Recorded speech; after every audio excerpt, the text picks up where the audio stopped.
Парк культуры и отдыха в День знаний всегда становится местом притяжения для детей и их родителей. Побывав на торжественной линейке, школьники спешат на аттракционы, чтобы закрепить летний отдых и насладиться уходящими теплыми деньками. В этом году коллектив парка решил совместить приятное с полезным. Помимо развлекательной программы была предусмотрена профориентационная работа. Воспитанники музыкальной школы и школы искусств выступали на сцене, демонстрируя все разнообразие представленных в учреждениях направлений.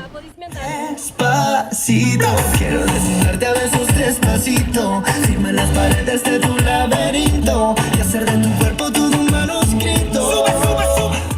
В ходе мероприятия представители учреждений дополнительного образования рассказывали собравшимся о достижениях своих воспитанников, посвящали в тонкости образовательного процесса, отвечали на вопросы.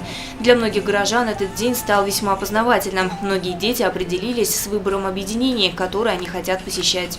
Мы ходили по подготовительной занятия сейчас. Будем ходить в первый класс на фортепиано. Нам очень понравилось. Я в дом пионеров отдаю ребенка старшего. Он у меня идет в первый класс как раз таки. Мы записали уже на лепку из глины.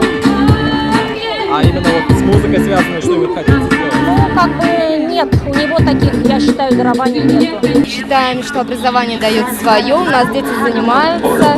Старшие занимаются в детской школе «Мандарин», а младшая художественная школа «Райком процветания». Лето завершилось, наступил новый учебный год, но коллектив парка культуры и отдыха дает всем школьникам возможность продлить летние каникулы. Всю неделю с 1 по 7 сентября для всех учащихся действуют скидки на аттракционы.